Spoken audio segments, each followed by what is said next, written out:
What is up, my fat fucking bitch? I don't know. Fuck you. Come up with something. Alright, anyway. You ready for Spawn issue number 165? Let's go. I'm gonna warn you right fucking now that I won't be able to pronounce half of these fucking names because this is at the end of the Sung Dynasty. And that's way back in Japan. Samurai style, bitch. So, I'm pretty much gonna call these people by what they are. Now, there's a Japanese leader, and he wants food and resources from the nearest tribe. But guess what? They're running out. So, they sent him a thing to be tortured. It apparently does not feel any pain. And he doesn't believe this at first, so he takes a sword and he stabs it in the shoulder with it. But guess what? The thing doesn't react. The tales are true. The creature does not feel pain. The leader's concubine, or queen, or whatever the fuck she is, then takes out her hairpin and stabs it through the creature's face. But an old man is watching this. He's just a, like jester type of guy, but he's there watching this and he feels bad for the creature. Pretty much all they do all day is torture this creature for entertainment, and then the lady goes up to him, chops off his flesh, and says, "I wonder if the town or people have ever thought to feast on you." And then she smells his meat, and it smells like a rotting pig, and she says, "This is only flesh that a dog would eat," and then she throws it to their dog as the dog starts to eat it. Later that night, the creature is left out in a cage, and this old man goes up to him, noticing that right above his heart, he has a little patch of skin that's as soft as a baby, and he can actually feel on this patch of skin. So, this old man gives him ointment and stuff like that to heal his wounds. Later that night, a lady goes out to the cage, and she says, "I wonder if you're really a man.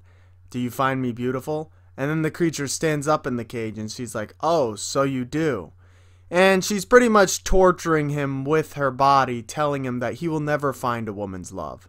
So yeah, they're even inflicting psychological torment on this dude. But one of the days, the creature is shot right in the baby skin spot where he's vulnerable, and he is killed.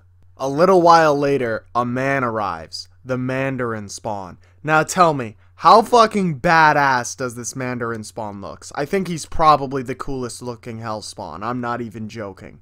I think he surpasses Medieval Spawn, in my opinion. Anyway, though, he goes to the leader and he says, "I hear you have a need for warriors." And at first the dude's like, "Yeah, it's gonna take more than a costume show to, fucking impress me." And then he's like, "Give me your best warrior and I will soak the snow in his blood."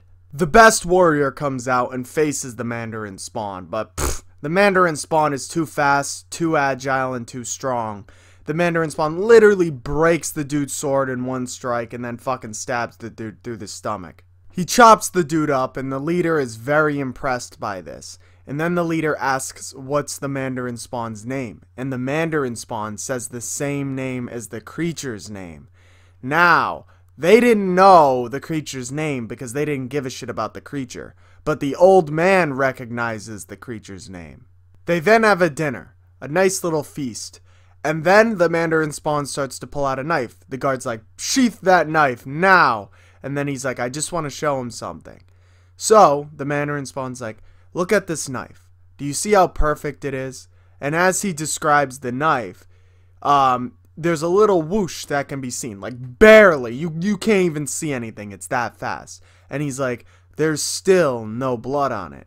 And then the leader's like, "Blood? Why would there be blood?" And his fucking concubine, or queen, whatever you want to call her head fucking pops off of her body. This dude literally slaughters an entire army, dude. He's not messing around, but he spares the old guy, obviously, because the old guy helped him out. The leader was then taken and left inside of a cage, hanging. And, this dude never decayed. He never fucking got picked on by crows or anything. He just stayed there, motionless. Meanwhile, the Mandarin Spawn rides off with an entire army and a woman at his side. He goes through this fiery portal to hell and sits on his throne with a concubine by his side. And that, my friends, wraps up Spawn issue number 165. Like the video if you enjoyed the video. If you didn't enjoy the video, don't be a pussy. Like the video. I'll see you guys in the next one. Bye.